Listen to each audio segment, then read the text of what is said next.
आता हूं daily friends at preparation YouTube channel पर। मेरे साथ आप प्रैक्टिस कर सकते हैं और अपनी प्रिपरेशन को बूस्ट कर सकते हैं। चलिए स्टार्ट करते हैं। Which of the following entities come under the regulation of security and exchange board of India? Investment banks, alternative investment fund, real estate investment trust, infrastructure investment trust. Select the correct answer code. Your options are A 1 2 3, B 1 2, C 2 3 4 and D 1 2 3 4। इस question में बात करेंगे हम सेबी की, जो कि है security and exchange board of India. इसके अंदर ये आपके पास ये 4 डिफरेंट स्टेटमेंट गिवन है। आपने चेक करना है इसमें से कौन से करेक्ट है। जो भी आपको करेक्ट लगता है उसके अकॉर्डिंग आप इस कोड को सिलेक्ट करके अपना आंसर अटेम्प्ट कर सकते हैं। फिर बाद में हम डिस्कस करेंगे कि ये सेबी होता क्या है। ट्राई करिए एक बार। गुड। तो इसका जो करेक्ट आंसर है वो है डी, यानी कि SEBI security and exchange board of India के अंदर ये चारों एंटिटीज आती हैं। अब जान लेते हैं सेबी क्या होता है। सेबी हमारी कंट्री के अंदर शेयर मार्केट और डिवेंचर और जो भी सिक्योरिटी पेपर होते हैं उसको मॉनिटर करने वाला इंस्टीट्यूशन है। और इसे इसका जो स्टैब्लिशमेंट हुआ था हमारी कंट्री में, ये अप्रैल 1988 में 12 अप्रैल 1988 में फाउंडेशन हुआ था, पर इसे 1992 में इसे ऑटोनोमस बॉडी का दर्जा दे दिया गया था। और इसके अंदर कुछ और भी इंस्टीट्यूशन अंदर इसके अंदर आती हैं, जो कि इस प्रकार है: investment bank, capital market, stock broker, real estate investment, infrastructure investment trust, stock exchange, commodity futures और अल्टरनेटिव इन्वेस्टमेंट फंड। तो ये सारे जो इंस्टीट्यूशन है इसका जो मॉनिटर करने का काम कौन करता है? सेबी करता है। ठीक है। तो जब हमारी कंट्री में 1991-2 के आसपास जो इकोनॉमिक क्राइसिस आने वाले थे, तो उसके जस्ट आफ्टर ये इंस्टीट्यूशन को वो पिक्चर में आता है ये इंस्टीट्यूशन। और हमारी कंट्री के अंदर जितने भी सिक्योरिटी डॉक्यूमेंट पेपर्स होते हैं उसकी निगरानी, उसकी मॉनिटरिंग के लिए इस इंस्टीट्यूशन को एस्टेब्लिश किया गया और आज तक ये फंक्शनिंग है। चलिए चलते हैं नेक्स्ट क्वेश्चन की तरफ। Consider the following statement regarding international platform on sustainable finance, यानी IPSF। The IPSF is the part of IPCC ongoing work to support a global transition to low carbon and more resource efficient and sustainable economy. Its objective is to exchange the disseminated information to promote best practice in environmental sustainable finance. India is the member of International Platform on Sustainable Finance. Which of the above statement are correct? Your options are A 1 2, B 1 3, C 2 3, D 1 2 3। इस question में हम बात करेंगे international platform on sustainable finance की। ठीक है, जिसके अंदर ये क्वेश्चन पूछा गया आपसे, और इसमें आपको जो फाइंड आउट करना है करेक्ट स्टेटमेंट फाइंड आउट करना है। तो 3 डिफरेंट स्टेटमेंट है, इसके अकॉर्डिंग ये आपके पास ये ऑप्शंस हैं। तो अटेम्प्ट करिए और फिर देखते हैं फिर क्या करेक्ट है, और फिर हम डिस्कस करेंगे international platform on sustainable finance की। ठीक है। तो इसका जो करेक्ट आंसर है वो है डी, सी, यानी कि 2 और 3। यानी कि जो ये जो international platform on sustainable finance है, ये डील करता है बेस्ट प्रैक्टिस की, इन्वायरमेंटल सस्टेनेबल फाइनेंस की। यानी कि जितने भी फाइनेंस से रिलेटेड वर्क है और इन्वायरमेंट से एसोसिएटेड है, इसमें जो बेस्ट प्रैक्टिस होता है इसके बारे में बात करता है, और इंडिया इसका मेंबर है। ठीक है। तो ये हमारे लिए और भी ज्यादा इंपॉर्टेंट हो जाता है। और ये इसका जो स्टैब्लिशमेंट हुआ था, यानी ये इसका जो फाउंडेशन हुआ था लास्ट ईयर ही हुआ है 2019 में अक्टूबर 18 को। तो ये सारे फैक्ट हैं जो आपको पता होना चाहिए, जो आपसे एग्जाम में पूछा जा सकता है। चलते हैं नेक्स्ट क्वेश्चन की तरफ। Consider the following statement regarding currency swap agreements. India does not offer any currency swap agreement for SAARC countries.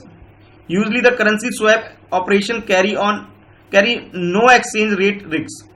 India can use the dollar reserve obtained through currency swap to maintain an appropriate level of balance of payment or short-term liquidity. Which of the statement above are correct? Your options are A 1 2, B 2 3, C 1 3 and D 1 2 3। इस question में जो आपसे जो पूछा गया question वो topic है currency swap agreement. तो आपको ये पता होना चाहिए कि करेंसी स्वैप एग्रीमेंट होता क्या है। ठीक है, पहली बात ये। उसके बाद नेक्स्ट चीज जो आपने देखना है कि भी ये स्टेटमेंट आपसे पूछा है करेक्ट स्टेटमेंट क्या है। तो यहाँ पे आपके पास 3 डिफरेंट स्टेटमेंट है, इसमें जो करेक्ट है आपको वो आइडेंटिफाई करना है, और उसके अकॉर्डिंग ये जो ऑप्शन है इस पे आपको टिक लगाना है, यानी कि ये आपको अपना आंसर चूज करना है। तो पहले क्वेश्चन को अटेम्प्ट करने की कोशिश करिए। तो इसका जो करेक्ट आंसर है वो यानी बी है, बी यानी कि 2 and 3 statement. Second and third statement ठीक है, करेक्ट है इसके अंदर। तो हमारी कंट्री जो है स्वैप एग्रीमेंट, पहले जान लेते हैं ये स्वैप एग्रीमेंट होता क्या है।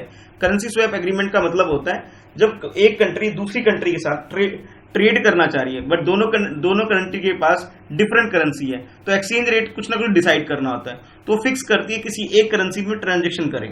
मोस्टली जो दुनिया में जो हमारी वर्ल्ड में जो करेंसी यूज किया जाता है वो यूएस डॉलर यूज किया जाता है, तो इंडिया भी इसको यूज करती है अपने ट्रांजेक्शन, इंटरनेशनल ट्रांजेक्शन के लिए, ठीक है। तो यानी कि जो सेकेंड एंड थर्ड स्टेटमेंट है वो करेक्ट है, यानी कि इंडिया यूएस डॉलर को यूज करती है, ये भी करेक्ट है, ठीक है। और जिसमें रिस्क नहीं होता ऐसा नहीं है, इसमें मिनिमम रिस्क होता है, क्योंकि यूएस की जो गवर्नमेंट की इकोनॉमी है बहुत स्टेबल मानी जाती है, इसमें थोड़ा कम रिस्क होता है। तो ठीक है, चलते हैं फिर नेक्स्ट क्वेश्चन की तरफ। Consider the following statement regarding no first use nuclear doctrine. It refers to the pledge or a policy by the nuclear power not to use nuclear power weapon as a means of welfare or warfare unless first attacked by the adversary using nuclear weapon. Now the concept is also applied to chemical and biological warfare. India became the first nation to propose and pledge no first use nuclear policy when it conducted nuclear test under Pokhran II in 1998. Which of the above statement are incorrect? Your options are A 2 only, B 1 and 2, C 2 and 3 and D 3 only.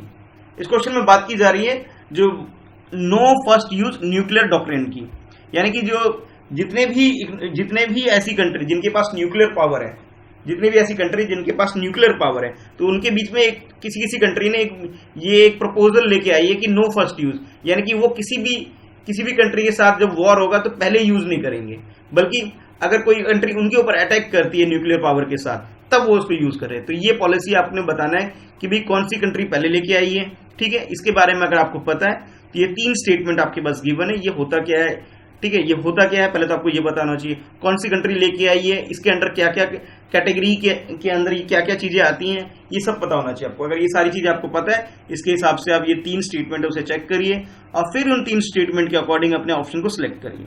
चलिए एक बार read करिए और आप question को attempt करिए। तो incorrect की बात की जा रही है, तो इस हिसाब से जो इसका करेक्ट आंसर है वो सी यानी कि सेकंड एंड थर्ड। चलिए अब बात कर लेते हैं no first use nuclear doctrine. ये एक प्रपोजल है जो कि इंडिया नहीं बल्कि चाइना लेके आया था।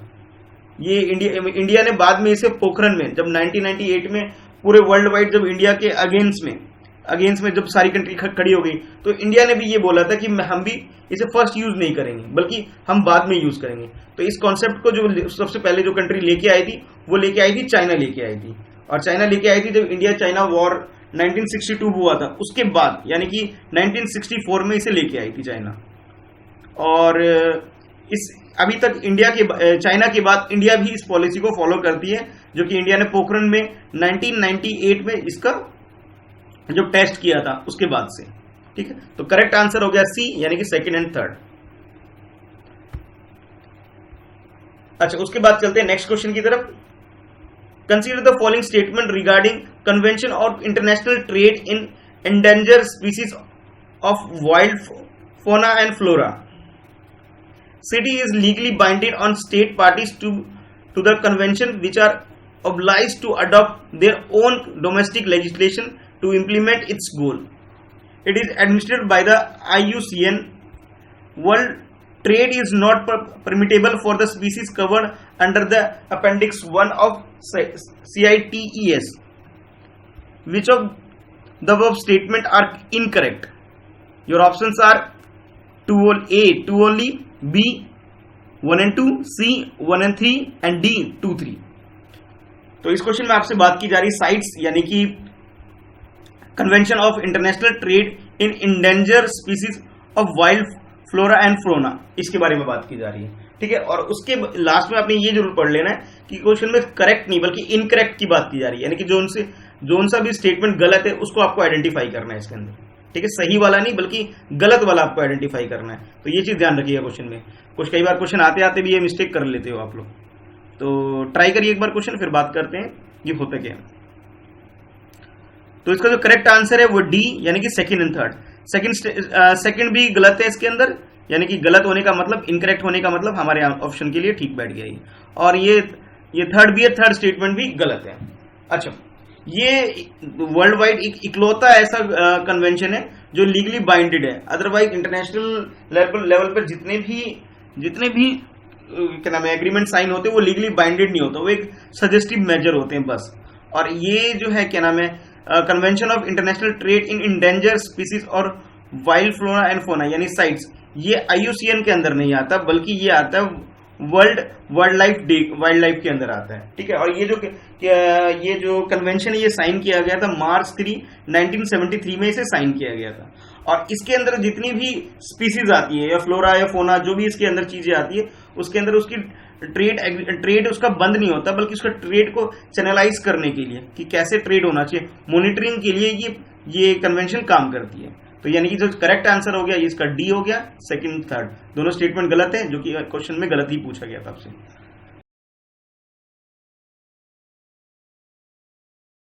Which of the following case does not deal and constitutional amendability power of parliament? Shankari Prasad case, Sajjan Singh case, SR Bommai case, Golaknath case. Select the correct option using the code given below. Your options are A 1 and 2 only, B 3 only, C 2 only and D 3 and 4 only. इस question में आपसे जो topic पे question किया गया है वो ये है कॉन्स्टिट्यूशनल अमेंडमेंट। अगर आपने पॉलिटी को अच्छे से प्रिपेयर किया हुआ है तो ये क्वेश्चन वहां से उठाया गया आपके लिए। और इसमें ये जो 4 केस है, ये चारों केस बहुत इंपॉर्टेंट है। तो इस 4 में से एक केस ऐसा है जो कि डील नहीं करता है कॉन्स्टिट्यूशनल अमेंडमेंट से, बाकी तीनों केस सेम डील करते हैं। तो क्वेश्चन को अटेम्प्ट करिए अच्छे से। क्वेश्चन में आपसे करेक्ट स्टेटमेंट पूछा गया है, तो उस अकॉर्डिंग करेक्ट स्टेटमेंट को आइडेंटिफाई करके अपना आंसर अटेम्प्ट करिए। तो इसका जो करेक्ट आंसर है वो है बी, यानी कि 3 ओनली, यानी कि थर्ड केस जो है, यानी कि अगर क्वेश्चन को दोबारा देखते हैं हम लोग, ये जो थर्ड देखते हैं, ठीक है, ये SR बोरमई केस ये डील नहीं करता, यानी कि ये इसका कॉन्स्टिट्यूशनल अमेंडमेंट एक्ट से कोई मतलब नहीं है। बाकी जो तीनों हैं, शंकरी प्रसाद केस, सज्जन सिंह केस और ये गोलकनाथ केस, ये तीनों ही केस डील करते हैं अब कॉन्स्टिट्यूशन में अमेंडमेंट करने से। और ये जो SR बोरमई केस है ये डील करता है प्रेसिडेंट रूल लगाने के लिए, यानी कि हमारी कंट्री में अगर मेजोरिटी में गवर्नमेंट नहीं आती या फिर कोई भी फाइनेंशियल प्रॉब्लम हो जाती है तो हमारी कंट्री में जो प्रेसिडेंट रूल लगता है तो उसके रिगार्डिंग में ये केस है। आई होप आपको क्लियर हो गया होगा। अब चलते हैं नेक्स्ट क्वेश्चन की तरफ। Which of the following countries have not sign the comprehensive nuclear test ban treaty? India, Pakistan, China, North Korea, Israel. Select the correct option using the code given below. Your options are A 1, 2 and 3 only, B 1, 2 and 4 only, C 4 and 5 only and D 1, 2, 3, 4 and 5. अगर आप इस question को देखें, इसमें topic जो आपसे पूछा गया है वो कॉम्प्रिहेंसिव न्यूक्लियर टेस्ट ट्रीटी है। ये एक ट्रीटी है, इस ट्रीटी में क्या होता है कि जब कोई कंट्री साइन करती है तो वो न्यूक्लियर टेस्ट नहीं करेगी, यानी कहने का मतलब है वो बम वगैरह या फिर कोई भी न्यूक्लियर बम नहीं बनाएगी। इस ट्रीटी में ऐसा है। तो आपको ये बताना है कि इन कंट्री, जो कंट्री आपके पास गिवन है, इसमें से कितनी ऐसी कंट्री है जिन्होंने इसको साइन नहीं किया हुआ है। ठीक है, तो करेक्ट आंसर चूज करिए। तो इसमें जो करेक्ट आंसर है वो इसमें जो मतलब जिस कंट्री ने साइन नहीं किया हुआ है, इंडिया, पाकिस्तान और north Korea. India, Pakistan, north Korea ऐसी कंट्री है जिन्होंने इस ट्रीटी को साइन नहीं किया हुआ है, हाँ, जिसको ये फॉलो नहीं करती है। बट चाइना और इजराइल की बात करें तो इन्होंने साइन तो किया था पहले, फिर बाद में इन्होंने विड्रॉ कर लिया। इन्होंने साइन किया था पहले, फिर बाद में विड्रॉ कर लिया। और इंडिया, पाकिस्तान और नॉर्थ कोरिया ने तो कभी साइन किया ही नहीं है। तो इस हिसाब से जो करेक्ट आंसर हो जाएगा ये इसका बी हो जाएगा, यानी कि 1, 2 and 4, यानी कि इंडिया, नॉर्थ कोरिया और पाकिस्तान जो है इन्होंने कभी ये ट्रीटी साइन नहीं की है। चाइना और इजराइल ने साइन किया था बट वो रेक्टिफाई कर चुके हैं, यानी कि इन्होंने विड्रॉ कर लिया अपने आप को। तो नेक्स्ट क्वेश्चन की तरफ चलते हैं। With reference to the 12th century philosopher Basaveshwara, which of the following statement are correct? He is the founder of saint of Lingayat sect. He revolted against the social evil of the traditionality society. He established the Anubha Mandapa in which he held discussion exclusively and scholar of various religion. Select the correct answer using the quote given below. Your options are A 1 and 2 only, B 3 only, C 2 and 3 only and D 1, 2 and 3. तो अभी क्या हुआ था, अगर आपने last time अगर आपने मन की बात सुना है, प्राइम मिनिस्टर की स्पीच अगर आपने सुना है मन की बात, तो उन्होंने एक जयंती 26 अप्रैल को जयंती मनाई गई है। बसवेश्वरा ये हमारे यहाँ संत थे, महाराष्ट्र और कर्नाटका में मतलब इनके अनुयायी हैं, इन्होंने इनका जयंती मनाया था 26 में। तो पीएम मोदी ने भी इनके बारे में डिस्कशन किया था, तो उससे रिलेटेड ये क्वेश्चन आपके पास आया हुआ है। तो आपने क्या करना है, ये 3 स्टेटमेंट है, तीनों में से आपको आइडेंटिफाई करना है कि करेक्ट कौन सा है। तो इसका जो करेक्ट आंसर ए यानी 1, 2 जो स्टेटमेंट है फर्स्ट एंड सेकंड वो करेक्ट है और थर्ड इनकरेक्ट है। इन्होंने कोई रिलीजियस जैसे इसमें बोला है, कोई भी रिलीजियस डिस्कशन इन्होंने कभी हेल्ड नहीं किया, बल्कि ये जो संत थे बसवेश्वरा, ये हम कर्नाटका और महाराष्ट्र में, हमारी कंट्री में कर्नाटका और महाराष्ट्र में जब 12वीं सेंचुरी थे, तब ये लोगों की जो ह्यूमन राइट, जो हम आज ह्यूमन राइट की बात करते हैं, तो उन्होंने उस टाइम उन लोगों के मौलिक अधिकार के बारे में इन्होंने बात किया था। और इन्होंने जो धर्म में जब मतलब धर्म में जो चीजें ऐसी हैं जो लोगों को परेशान करती, किसी विशेष समाज को किसी तरह से नुकसान पहुंचाती, पीड़ा पहुंचाती, तो ऐसे धर्म को इन्होंने मानने से भी इनकार किया था। तो इसका इंपॉर्टेंस बहुत ज्यादा हो जाता है। इसके अलावा एक फैक्ट और है कि 2015 में जब प्राइम मिनिस्टर ब्रिटेन गए थे, यानी कि इंग्लैंड गए थे, तो उन्होंने इसकी मूर्तियां वहां पे इनॉग्रल किया था थेम्स रिवर के नजदीक। तो ये कुछ फैक्ट्स हैं इनके बारे में, आपको पता होना चाहिए संत बसवेश्वरा के बारे में। तो अब चलते हैं नेक्स्ट क्वेश्चन की तरफ। Pitch black recently seen in the news is India help to tackle Australian bushfire, COVID-19 help to India by Australia, multilateral air combat training exercise, bilateral naval exercise between India and Australia। तो आपको ये बताना है, ये जो pitch black जो term अभी use किया जा रहा है न्यूज में, ये है क्या चीज, अभी रिसेंटली न्यूज में आई है। तो ये इसकी इंपॉर्टेंस क्या है, तो ये आपके पास 4 ऑप्शन है, इस 4 ऑप्शन को यूज करके अपने आंसर को अटेम्प्ट करिए। अगर आप न्यूज़पेपर प्रॉपरली फॉलो कर लें तो बहुत ईजी क्वेश्चन है ये। तो इसका जो करेक्ट आंसर इसका सी, यानी कि ये ऑस्ट्रेलिया का जो रॉयल ऑस्ट्रेलियन एयरफोर्स है, ये एनुअली एक ट्रेनिंग एक्सरसाइज हेल्ड करता है एयरफोर्स वालों के लिए, ठीक है, जो कि इंडिया ने भी इसे ज्वाइन किया है 2018 से, इंडिया भी इसका पार्ट है। अभी रिसेंटली न्यूज ये है कि ऑस्ट्रेलिया ने इस जो अभी जुलाई 2020 में इसकी एक्सरसाइज होनी थी, अभी उन्होंने कोविड-19 की वजह से इस एक्सरसाइज को अभी हेल्ड करने से कैंसिल कर दिया गया है। तो चलते हैं अब नेक्स्ट क्वेश्चन की तरफ। With reference to the Saudi vision 2030 consider the following statements. It aims to reduce Saudi Arabia's dependence on oil. Saudi Arabia's decision to abolish flogging as punishment was step taken in the direction.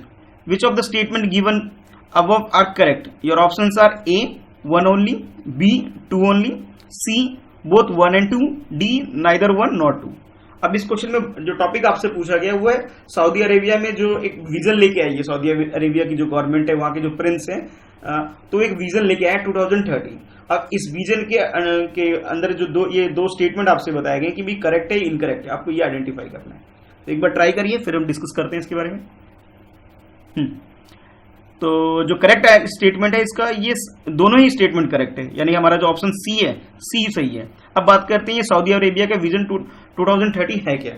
ये कि Saudi Arabia या फिर और जो बाकी जो gulf country है, जितनी भी गल्फ कंट्री है, इनका जो मेनली जो इकोनॉमी इनकी जो डिपेंडेंट होती है, टोटली डिपेंडेंट होती है ऑयल और क्रूड ऑयल की, मतलब कच्चे तेल के ऊपर पूरा इनकी इकोनॉमी निर्भर होती है।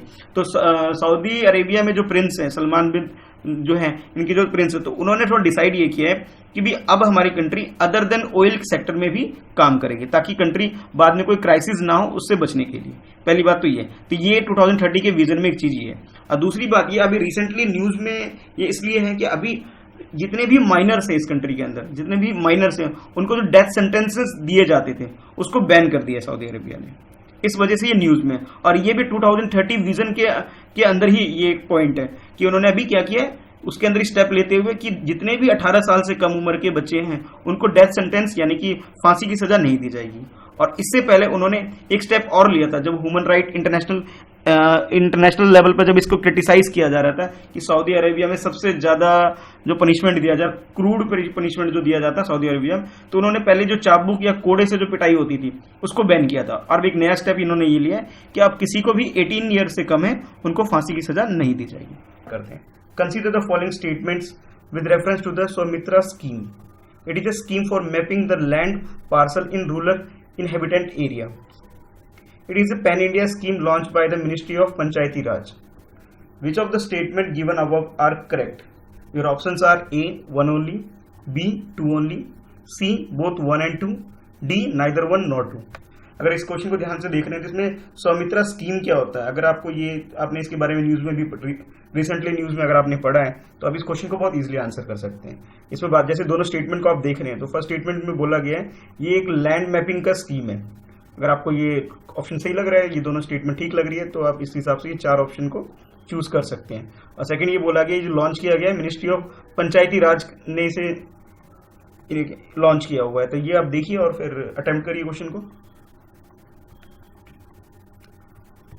तो इसका जो करेक्ट आंसर है इसका ए यानी कि 1 ओनली। अब बात कर लेते हैं सौमित्रा स्कीम है क्या। सौमित्रा स्कीम यानी कि ये लैंड मैपिंग का एक स्कीम है जो मिनिस्ट्री ऑफ पंचायती राज ने ही लॉन्च किया है। पर इसमें जैसे एक बात बोली गई थी स्टेटमेंट के अंदर, सेकंड स्टेटमेंट में, ये पैन इंडिया स्कीम है। नहीं, ये गलत हो गया यहाँ पे, ठीक है। ये लॉन्च तो मिनिस्ट्री ऑफ पंचायती राज ने इसे किया है, बट ये जो लिखा ना पैन इंडिया स्कीम है, ये पैन इंडिया स्कीम नहीं है। पैन इंडिया का मतलब होता है इंटायर इंडिया में, यानी इंटायर कंट्री में। तो पूरी कंट्री में इसे लॉन्च नहीं किया गया इसे बस इसे ओनली 6 स्टेट में, ये 6 राज्य हैं वहां पे इसे लॉन्च किया गया है, जिसमें हरियाणा, कर्नाटका, मध्य प्रदेश, महाराष्ट्र, उत्तर प्रदेश, उत्तराखंड, ये 6 स्टेट है जहां पर ये स्कीम लॉन्च की गई है। पार्सल लैंड मैपिंग का जो पार्सल स्कीम है ये सिर्फ इन 6 स्टेट में लॉन्च किया गया है। तो यानी कि हमारा जो फर्स्ट स्टेटमेंट वो करेक्ट है, और सेकंड स्टेटमेंट में कुछ करेक्ट है कुछ गलत है इसके अंदर, यानी कि आधा सही है आधा गलत है, ठीक है। पूरे पैन इंडिया नहीं है ये, बल्कि ओनली 6 स्टेट में इसे लॉन्च किया गया हुआ है। अब चलते हैं सेकंड क्वेश्चन की तरफ।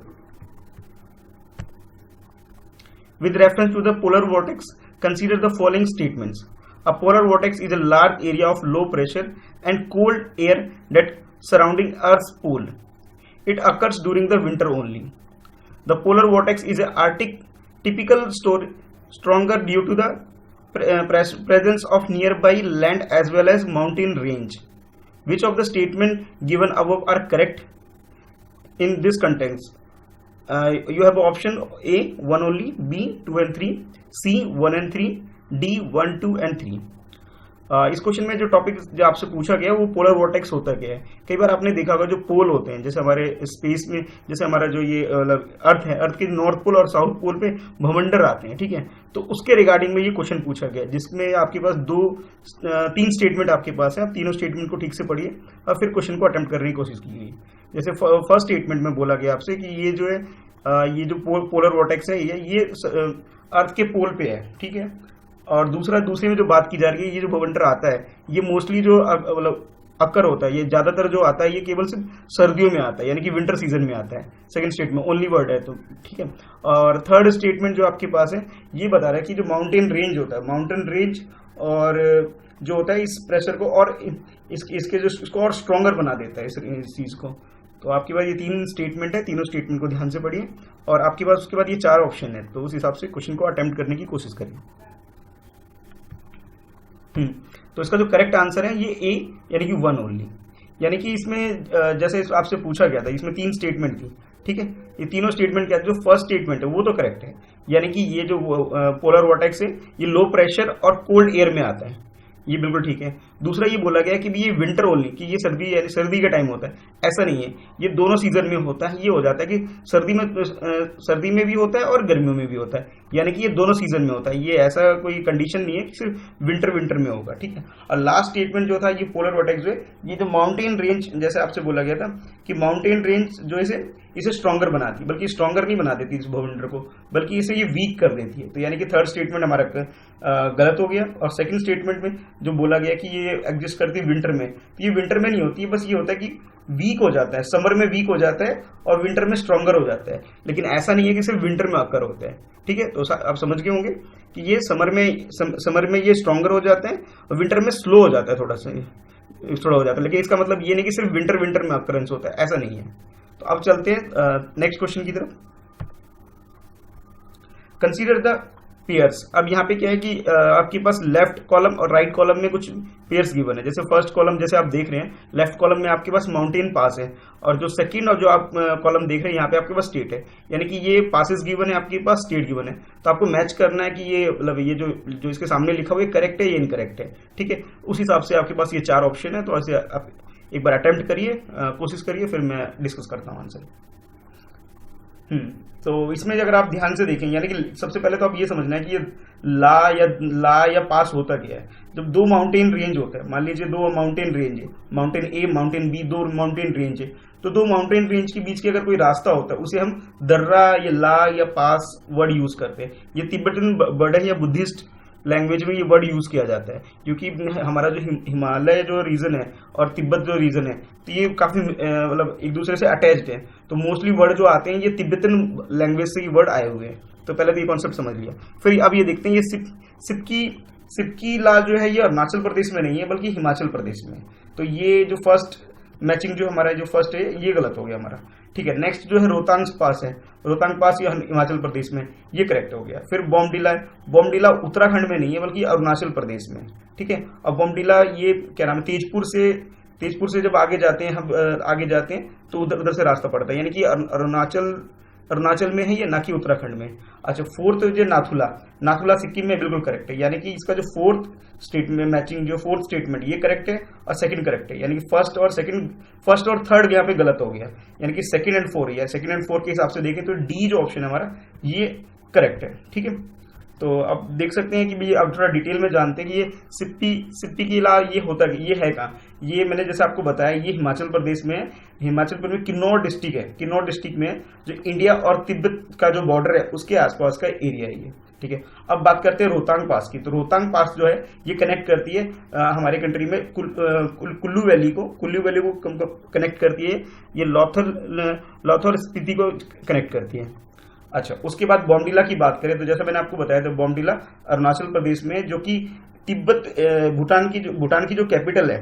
ठीक है, भूटान की कैपिटल है या तिब्बत की जो कैपिटल है और भूटान को, इन दोनों एरिया को ये कनेक्ट करती है बॉमडिला।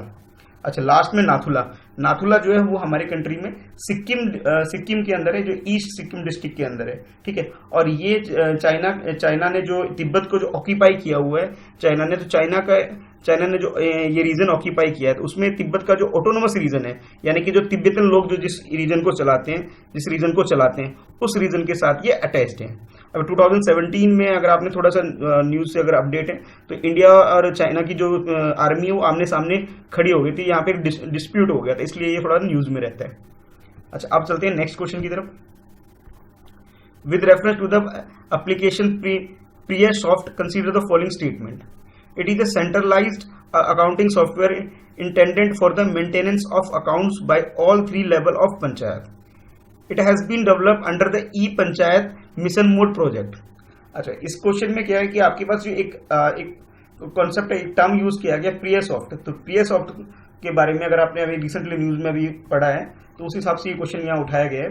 तो इसमें जैसे फर्स्ट स्टेटमेंट आप देख रहे हैं, तो फर्स्ट स्टेटमेंट में आपसे बोला गया है कि जो PreSoft जो एप्लीकेशन है ये क्या करता है, जो हमारी कंट्री में जो पंचायती राज सिस्टम है, तो इसके जो 3 लेयर्स या लेवल जो है, जैसे विलेज लेवल, डिस्ट्रिक्ट लेवल और ब्लॉक लेवल, तो तीनों लेवल पे जो अकाउंटिंग से रिलेटेड जितने भी काम होते हैं गवर्नमेंट के, उसमें जो मेंटेनेंस वर्क होता है इस एप्लीकेशन को यूज करके किया जाता है। क्या ये स्टेटमेंट गलत है, सही है, ये आपको चेक करना है। अच्छा, सेकंड स्टेटमेंट जो है it has been developed by the, अब ये बताया जा रहा है ये जो एप्लीकेशन इसे डेवलप किया है ई पंचायत मिशन मोड प्रोजेक्ट ने। तो आपको जोन सा भी स्टेटमेंट सही लग रहा है उस हिसाब से आपके पास 4 ऑप्शन है, तो अटेम्प्ट करिए अब इस क्वेश्चन को। तो अगर आंसर की बात करें तो इसका जो करेक्ट आंसर है वो है सी, यानी कि बोथ, यानी कि फर्स्ट और सेकंड दोनों ही स्टेटमेंट यहाँ करेक्ट है, यानी कि ये जो प्रिय सॉफ्ट एप्लीकेशन है ये हमारी कंट्री में जिला यानी कि डिस्ट्रिक्ट, ब्लॉक का मतलब होता है कि 10 से 12 विलेज जब कंबाइंड कर दिया जाता है तो उसे हम ब्लॉक बोलते हैं, विलेज आप लोग समझते हैं। तो ये तीनों लेवल पे जितने भी अकाउंटिंग वर्क होता है गवर्नमेंट की जितनी भी ट्रांजेक्शन होती है, तो उसका जो अकाउंटिंग वर्क जो होता है, उसका जो लेखांकन जो काम होता है, जो लिखने वाला काम होता है, मॉनिटरिंग या ऑडिट का जो काम होता है, वो इसी एप्लीकेशन को यूज करके किया जाता है। अच्छा, अब फिर ये बात हो गई कि इसे डेवलप किया गया। हाँ, इसे डेवलप किया गया है ई पंचायत मिशन मोड के प्रोजेक्ट के अंदर ही इसको डेवलप किया गया है, यानी कि दोनों स्टेटमेंट जो है वो करेक्ट हो गई यहाँ पे। अब चलते हैं नेक्स्ट क्वेश्चन की तरफ। With reference to the electric vehicle consider the following statement. अब हमारी कंट्री में जो इलेक्ट्रिकल व्हीकल आजकल जो चल रहे हैं उससे रिलेटेड यहाँ पे ये 3 स्टेटमेंट है आपके पास। आप तीनों स्टेटमेंट को ध्यान से पढ़िए और उसके बाद आपके पास ये ऑप्शन है। तो अब लेकिन इसमें ध्यान रखिएगा एक बार, इसमें करेक्ट नहीं पूछा गया आपसे पूछा जाए नॉट करेक्ट। जैसे मैं रीड कर देता हूँ, which of the statement given above are not correct, यानी कि जो नॉट करेक्ट का मतलब है जो गलत है वो आपका आंसर हो जाएगा। जैसे फर्स्ट स्टेटमेंट में रीड कर रहा हूँ कि fuel cell electric vehicle combine hydrogen oxygen and carbon to generate electric current, ठीक है। सेकंड स्टेटमेंट अगर मैं रीड कर रहा हूँ ये है, water and carbon dioxide are the only by product of FCEVS, ठीक है। अब उसके बाद FAME India is the governmental scheme to support electric vehicle. तो ये आपके पास 3 स्टेटमेंट है, तीनों स्टेटमेंट के हिसाब से आप क्वेश्चन अटेम्प्ट करिए अब। तो इसका जो करेक्ट आंसर है यानी सी, यानी कि फर्स्ट एंड सेकंड, यानी कि फर्स्ट और सेकंड दोनों जो स्टेटमेंट है वो गलत हो गए यहाँ पे, और यहाँ पे गलत ही पूछा गया था। तो ये जो फर्स्ट और सेकंड स्टेटमेंट है ये दोनों गलत हो गए, और थर्ड स्टेटमेंट वो करेक्ट है। थर्ड स्टेटमेंट में ये है कि fame India is the government scheme, जो गवर्नमेंट की स्कीम है जो कि सपोर्ट करती है हमारी कंट्री में इलेक्ट्रिक व्हीकल को, ताकि जो हमारा जो डिपेंडेंसी जो होती है कि क्रूड ऑयल के लिए जो हम गल्फ कंट्री में जो निर्भर है, ताकि हम उससे दूर हो सके और अपनी कंट्री में खुद ही मतलब इसे क्या नाम है इलेक्ट्रिसिटी के पर काम करके अपने व्हीकल को रन कर सके, इसलिए फेम इंडिया से सपोर्ट करती है, ठीक है। अब बात करती है दोनों स्टेटमेंट जो गलत हो गई। तो जैसे इसमें बताया गया था कि आपके पास जो फ्यूल सेल इलेक्ट्रिक व्हीकल जो होता है, तो ये कंबाइन है हाइड्रोजन एंड ऑक्सीजन का है, ठीक है। तो इसमें एक टर्म और यूज कर लिया गया था, कार्बन का और कर लिया गया था, ठीक है। तो कार्बन यहाँ पे गलत हो गया, ठीक है। अब बात करते हैं सेकंड स्टेटमेंट की। तो सेकंड स्टेटमेंट के लिए बोला गया था कि जो इसका जो बाय प्रोडक्ट है यानी कि कार्बन डाइऑक्साइड इसका ओनली बाय प्रोडक्ट है, यानी कि सिर्फ अकेला ये बाय प्रोडक्ट है।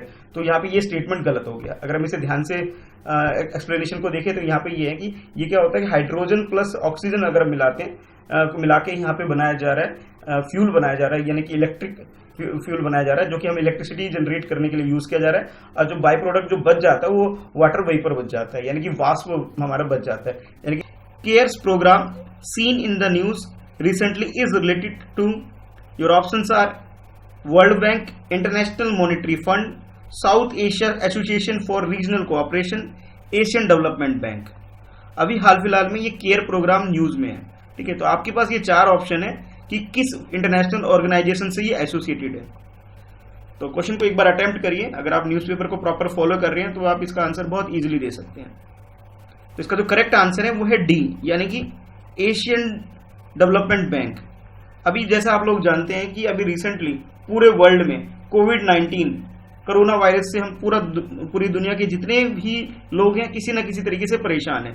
तो फिर इस प्रॉब्लम से को डील करने के लिए एशियन डेवलपमेंट बैंक ने एशिया के जितने भी कंट्री हैं जो फाइनेंशियली मेडिकल सिस्टम जिनका वीक है उसे सपोर्ट करने के लिए उन्होंने एक फंड रेज किया है, और इस प्रोग्राम के तहत केयर प्रोग्राम के तहत वो सपोर्ट कर रही है, ठीक है। तो इसलिए ये आजकल ये न्यूज में है। तो अभी आपको ये पता होना चाहिए कि एशियन डेवलपमेंट बैंक है क्या। ये 1966 में, दिसंबर 1966 में इसे एस्टेब्लिश किया गया था, और इसका जो हेडक्वार्टर है ये मनीला फिलीपींस में है। चलते हैं नेक्स्ट क्वेश्चन की तरफ। Consider the following statement. जल शक्ति अभियान is a campaign for water conservation and water security. जल जीवन mission aims to ensure access of pipeline water for every household in rural India by 2024. Which of the statement given above are correct? Your options are A, 1 only, B, 2 only, C, both 1 and 2, D, neither 1 nor 2. तो आपके पास ये 2 statement है जल शक्ति अभियान और जल जीवन मिशन के तहत। तो आपने ये चेक करना है कि इसमें करेक्ट कौन सा है, उस हिसाब से आपको आंसर देना है। तो एक बार अटेम्प्ट करिए, फिर डिस्कस करते हैं डिटेल में। तो इसका जो करेक्ट आंसर है, करेक्ट आंसर सी, यानी कि बोथ 1 and 2 आर करेक्ट, यानी कि फर्स्ट और सेकंड स्टेटमेंट दोनों ही करेक्ट है। अभी रिसेंटली जो गवर्नमेंट फॉर्म हुई है उसने जल शक्ति मंत्रालय को एक स्टैब्लिश किया हुआ है, जिसके अंदर उन्होंने क्या किया है कि जल शक्ति अभियान एक कैंपेन लेके आई है, ताकि हमारी कंट्री में जितने भी पानी से रिलेटेड जो प्रॉब्लम्स आ रही है स्टेट के बीच में, उसे सॉर्ट आउट कर सके और हर घर को पानी मिल सके, इसलिए इस अभियान को जोड़ा गया है। दूसरी बात यहाँ पे यह है कि जल जीवन मिशन, तो जल जीवन मिशन क्या है कि जितने भी हमारी कंट्री में रूरल एरिया है वहां पे वाटर सप्लाई प्रॉपर तरीके से, एक सिस्टमैटिक वाटर सप्लाई नहीं है, तो उनको पाइपलाइन के थ्रू हर घर में पानी पहुंचे, उसके लिए 2024 तक का एक टारगेट रखा गया है गवर्नमेंट के द्वारा कि हम 2024 तक इस टारगेट को अचीव कर लेंगे। चलते फिर नेक्स्ट क्वेश्चन की तरफ। With reference to the Paris agreement 2015 consider the following statement. signatory strive to limit the rise in global warming to under 2 degrees Celsius by 2030. It replaced the Kyoto Protocol. National determined contributions NDCs were convinced with his agreement. Which of the statement given above are correct? Your options are A 1 only, B 2 only, C 2 and 3 only, D 1 and 3 only. अब इस question में क्या है कि Paris agreement world level पर एक agreement sign किया गया था 2015 में, उसके रिगार्डिंग आपको बताना है कि ये जो 3 स्टेटमेंट है इसमें से करेक्ट स्टेटमेंट कौन सी है। जैसे पहला आप देख रहे हैं इसके ये बोला गया कि 2 डिग्री सेल्सियस ग्लोबल लेवल पे 2 डिग्री सेल्सियस हमें कम करना है 2030 तक। सेकंड में ये बोला कि जो इससे पहले प्रोटोकॉल साइन किया गया था क्योटो एक जापान में एक सिटी है, वहां एक प्रोटोकॉल साइन किया गया था, इसने उसको रिप्लेस किया। और थर्ड जैसा बोला गया कि नेशनल लेवल पे इसके लिए एक प्रोग्राम बनाया जाएगा। तो आपको ये बताना है कि इन तीनों में से कौन सा स्टेटमेंट करेक्ट है और कौन सा इनकरेक्ट है। तो करेक्ट के हिसाब से आपको आंसर अपना चूज करना है इसके अंदर से। तो इसका जो करेक्ट आंसर इसका हो गया सी, यानी कि सेकेंड और थर्ड स्टेटमेंट सही है। अब जान लेते हैं कैसे सही है। तो 2015 में पेरिस में एक एग्रीमेंट साइन किया गया था, ठीक है, जो कि 195 कंट्री ने पार्टिसिपेट किया था और उसको साइन किया था, एग्री किया था कि हम इसे फॉलो करेंगे। और इसमें यह बोला गया था कि 2100 ईयर जब आएगा, जैसे अभी 2019 था पहले, अब यहाँ पे 2020 जो ईयर आ गया, इस तरह जब 2100 ईयर जब आएगा तब तक हम क्या करेंगे, जो प्री इंडस्ट्री लेवल का जो टेम्परेचर वर्ल्ड लेवल पे हुआ करता था, यानी कि इंडस्ट्री के आने से पहले जो ग्लोबल लेवल पे जो टेम्परेचर हुआ करता था, उस लेवल तक अब वर्ल्ड का टेम्परेचर लेके जाना हमारा टारगेट है। और इस टारगेट को अचीव करने के लिए हम लोग क्या करेंगे कि 2 डिग्री सेल्सियस एनुअल बेसिस पे हम इसे कम करने की कोशिश करेंगे। तो ये जो टारगेट था 2100 ईयर के लिए था, ठीक है। लेकिन जबकि अगर ऑप्शन देखें तो ऑप्शन में आपको दिया गया था कि 2030 तक हमें ये अचीव करना है, इसलिए ये स्टेटमेंट गलत हो गया, ठीक है। और सेकंड जो स्टेटमेंट है इसके अंदर कि भाई इसने रिप्लेस किया क्योटो प्रोटोकॉल का, बिल्कुल सही बात है, हाँ ये करेक्ट स्टेटमेंट है। क्योटो प्रोटोकॉल को इसने रिप्लेस किया गया। तो मैं आपको बताना चाहूंगा कि जो क्योटो प्रोटोकॉल है ये 2005 में साइन किया गया था, ठीक है, जिसे साइन करने वाले 55 कंट्री हैं।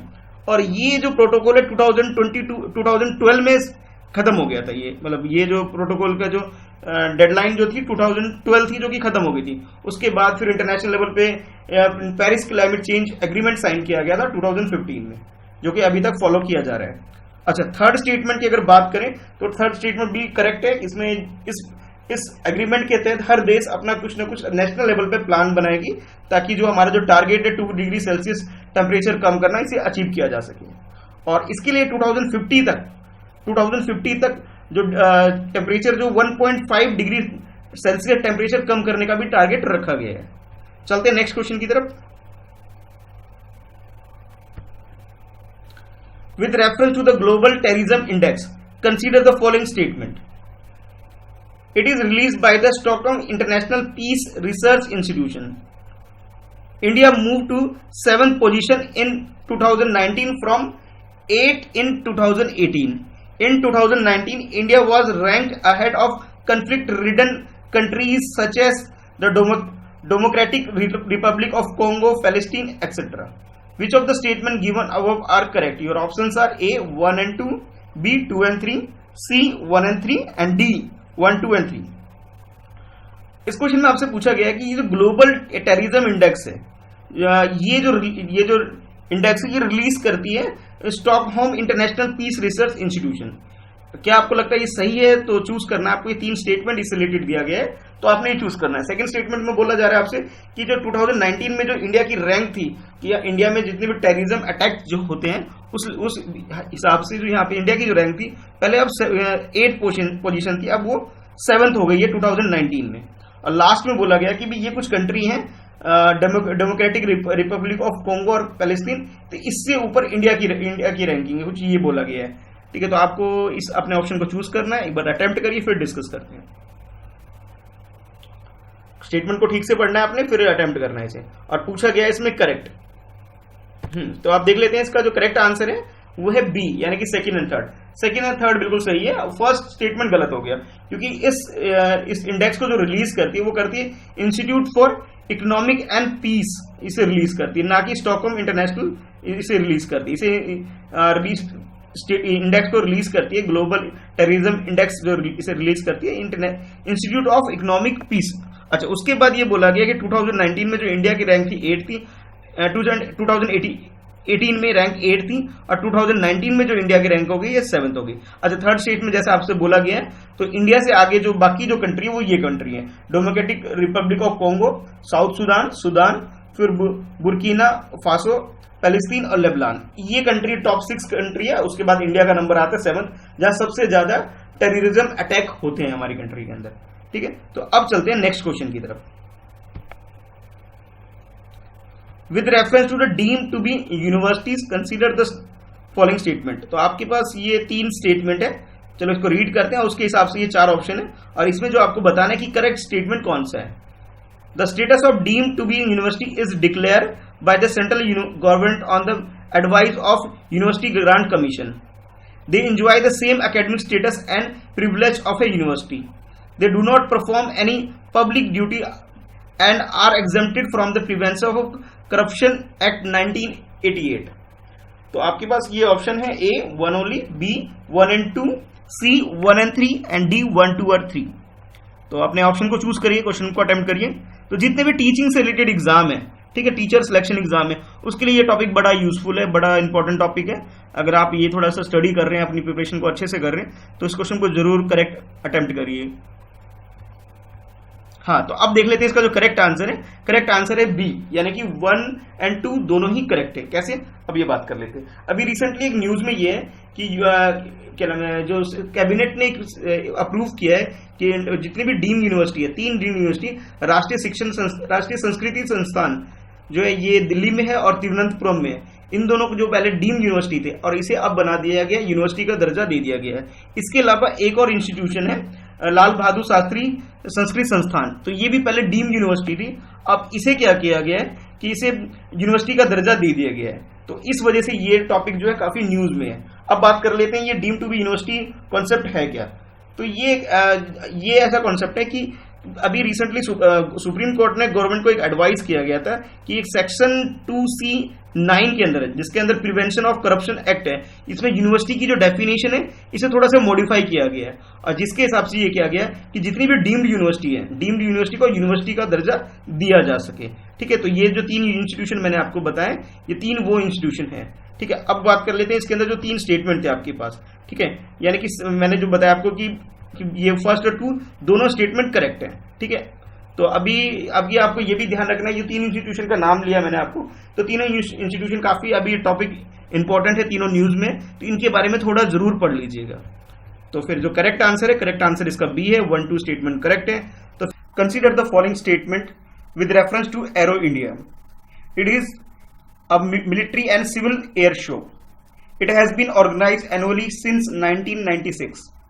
Which of the statement given above are correct? Your options are A 1 only, B 2 only, C both 1 and 2, D neither 1 nor 2. इस क्वेश्चन में आपसे पूछा गया है जो एयर इंडिया है, एरो इंडिया है, ये एरो इंडिया जो टर्म है, ये क्या चीज है, इसके बारे में आपसे पूछा गया है। और इसके रिगार्डिंग में आपके पास 2 स्टेटमेंट है। फर्स्ट स्टेटमेंट ये कि मिलिट्री और सिविल एयर शो है, और दूसरा आपसे ये बोला गया कि इसका जो ऑर्गेनाइज जो हो रहा है ये 1996 से हर साल होता है। तो आप ये 2 स्टेटमेंट को पढ़िए और उसके बाद जो एरो इंडिया है इसके बारे में अपने ऑप्शन सिलेक्ट करिए इसमें से। तो क्वेश्चन को एक बार अटेम्प्ट करिए, फिर मैं इसके आंसर को आपको बताता हूं। तो इसका जो करेक्ट आंसर है इसका ए, यानी वन ओनली। यहां पे ये है कि ये एरो इंडिया जो है ये मिलिट्री और सिविल एयर शो है, जहां पे क्या होता है कि हमारी कंट्री में हमारी जो एयरफोर्स है उसके पास जितने भी उनके पास लड़ाकू विमान है या मिलिट्री के पास जो चीजें वो पब्लिक के सामने शो किया जाता है। और खास बात ये है कि ये जो शो है ये ऑर्गेनाइज किया जाता है साल में 2 बार। ठीक है, ये एनुअली एक बार नहीं बल्कि साल में 2 बार ऑर्गेनाइज किया जाता है। इस हिसाब से ये हो गया कि सेकंड स्टेटमेंट जो है हमारा वो गलत हो गया, यानी कि ये साल में एक बार नहीं बल्कि 2 बार ऑर्गेनाइज किया जाता है। ठीक है, तो करेक्ट आंसर हमारा ए हो गया, यानी कि वन ओनली। अब चलते हैं सेकंड क्वेश्चन की तरफ। With reference to the international finance service centre, consider the following statement. They can provide Indian corporates with easier access to global financial markets. They aid in promotion of financial market in India. The first IFSC in India has been set up in Maharashtra. Which of the statement given above are correct? Your options are A, 1 only, B, 1 and 2 only, C, 1 and 3 only, D, 1, 2, 3. आप लोगों ने एक term सुना होगा IFSC code, जो bank वगैरह में काफी यूज किया जाता है। अगर आप लोगों ने नेट बैंकिंग ट्रांजैक्शन यूज किया है तो आप बड़ा फेमिलियर होंगे इस वर्ड के साथ। तो इसके रिगार्डिंग में आपके पास ये 3 स्टेटमेंट है और तीनों स्टेटमेंट को पढ़ के आपको ये 4 ऑप्शन में से अपने करेक्ट आंसर को सिलेक्ट करना है। जैसे फर्स्ट ये कह रहा है कि IFSC जो होता है ये हमारे जो इंडियन कॉर्पोरेट सेक्टर है इसकी हेल्प के लिए, इसके काम को आसान बनाने के लिए लाया गया है। दूसरा ये कहा जा रहा है आपसे कि हमारे जो फाइनेंशियल मार्केट है उसको एक एड देने के लिए, उसको एक हेल्प करने के लिए लाया गया है। और थर्ड में आपसे ये बोला गया ये IFSC कोड जो है सबसे पहले ये सेटअप किया गया था महाराष्ट्र में, सेटअप किया गया था। तो इस हिसाब से आप क्वेश्चन को अटेम्प्ट करिए, फिर हम आंसर डिस्कस करते हैं। तो इसका जो करेक्ट आंसर है इस क्वेश्चन का करेक्ट आंसर है बी, यानी कि 1 and 2 ओनली। यानी कि फर्स्ट और सेकंड स्टेटमेंट तो बिल्कुल करेक्ट है, थर्ड में गलती हो गई। गलती क्या हो गई इसके अंदर? ये महाराष्ट्र में नहीं सेटअप हुआ था सबसे पहले, ये गुजरात में सेटअप हुआ था। तो गुजरात के गांधीनगर में सेटअप किया गया था Gujarat international finance T city ने, टेक्नोलॉजिकल सिटी में ये सेटअप किया गया था। तो हमारा जो थर्ड स्टेटमेंट है वो गलत हो गया। बाकी जो फर्स्ट और सेकंड स्टेटमेंट है बिल्कुल करेक्ट है।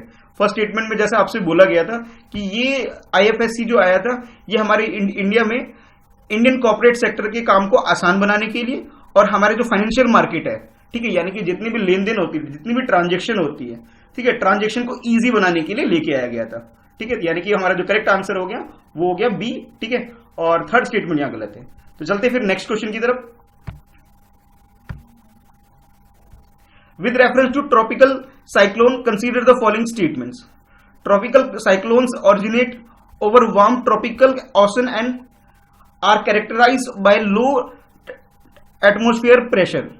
They rotate anti-clockwise in southern hemisphere.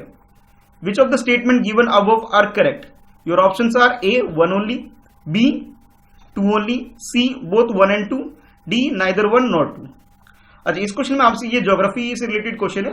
अभी रिसेंटली आपने अगर न्यूज पढ़ा हो तो हमारे यहाँ जो मौसम विभाग है तो उन्होंने एक अनाउंसमेंट किया था कि ये अनाउंसमेंट किया था कि जो हमारे जो ईस्टर्न रीजन है, ईस्टर्न रीजन की ईस्टर्न कोस्ट पे जितने भी स्टेट है वहां पे साइक्लोन आने की प्रिडिक्शन की थी।